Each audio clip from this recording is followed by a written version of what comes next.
Hi friends, welcome to taste of அம்மா சமையல். இன்றைக்கி காலையில் என்னாச்சுன்னு பார்த்தீங்கன்னாங்க, பசங்களுக்கு எக்ஸாமா, ஸோ எல்லாம் ஸ்கூல் போயிட்டாங்க. சரி, அவங்க முடிச்சுட்டு வரதுக்கு ஒரு 12:30 ஆகும். அதனால் நான் என்ன பண்ணேன், காலையிலேயே சீக்கிரமாக சாதம் வச்சுட்டா வீணாக போய்டுன்றதுக்காக அரிசி ஒரு 11 மணிக்கு அரிசியில் தண்ணி ஊற்றி வச்சுட்டு கொஞ்சம் நேரம் ஃபோன் வந்ததுங்க. சரி, நம்ம கிச்சனில் என்ன சத்தமாக இருக்குமேன்ட்டு ஹாலில் உட்காந்து பேசலான்றதுக்காக போயிட்டேன். அங்கே போயிட்டு ஃபோன் பேசி முடிச்சிட்டாச்சுங்க.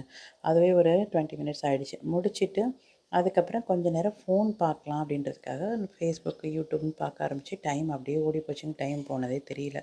சாதம் வைக்கலன்றதே நான் மறந்து போயிட்டேன்.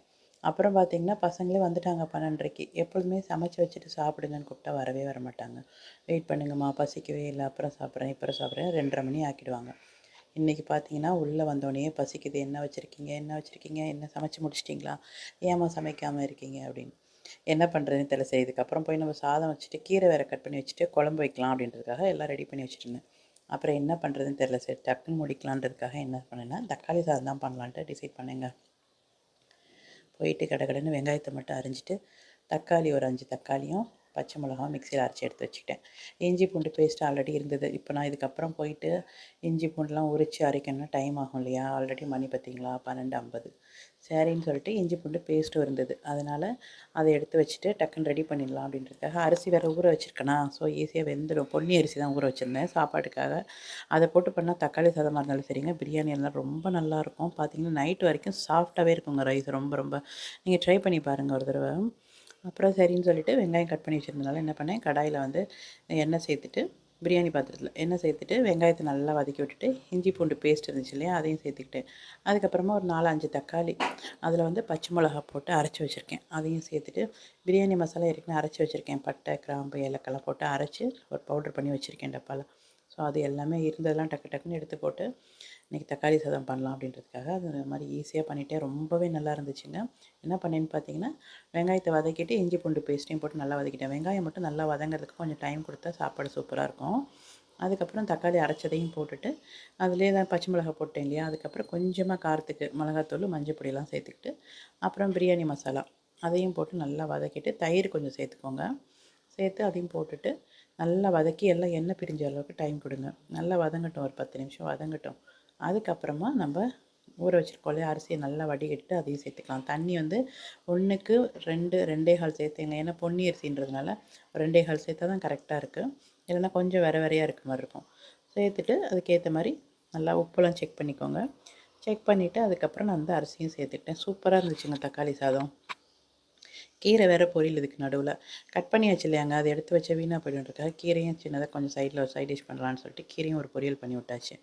அதனால் பார்த்தீங்கன்னா இன்றைக்கி லஞ்சு ஒரு மாதிரி அடிச்சு பிடிச்சி ஓடிடுச்சு. மொபைல் பார்க்கலாம் அப்படின்னு போனது ஒரு தப்பாக போச்சுங்க. இல்லைனா கிச்சன் வேலையை முடிச்சிருப்பேன். அதுவும் இல்லாமல் பசங்க வந்து பொறுமையாக தானே சாப்பிட்றாங்க, 2:30 மணிக்கு தான் சாப்பிட்றாங்க. நம்ம அதுக்கு சீக்கிரமாக சாதம் வச்சாலும் ஒரு மாதிரி ஆகிடுமே அப்படின்றதுக்காக தான் அரிசி எடுத்து வச்சுட்டு போய் உட்காந்தேன்.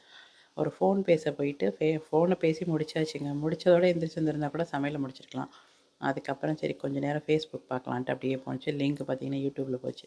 சரி, அது ஒரு 10 நிமிஷம் தானே அப்படியே பார்த்துட்டு எந்திரிச்சு வந்துடலாம் அப்படின்றதுக்குள்ளே பார்த்தீங்கன்னா டைம் ஆகிப்போச்சு.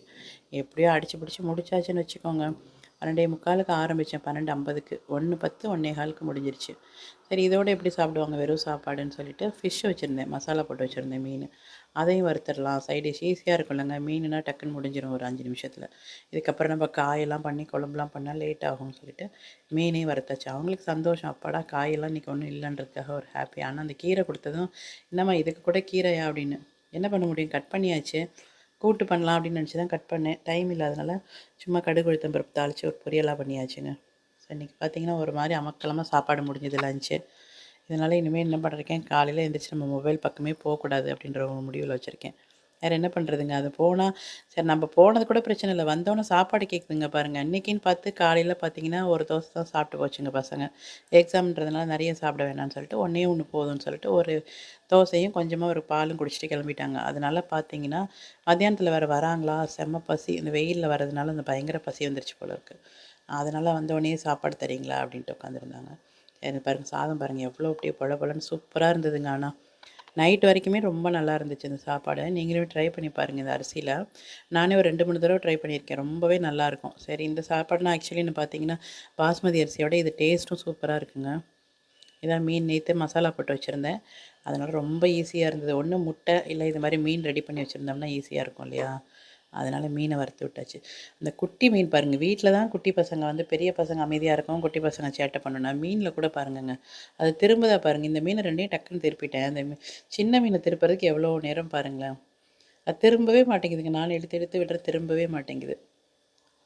சூப்பராக இருந்துச்சு. இதில் என்ன போட்டிருக்கேன்னு பார்த்தீங்கன்னா, இஞ்சி பூண்டு பேஸ்ட்டு, கொஞ்சமாக அரிசி மாவு, அப்புறம் மிளகாத்தூள், உப்பு இதாங்க போட்டிருந்தேன். வேறு எதுவும் எக்ஸ்ட்ராலாம் எதுவுமே சேர்க்கல.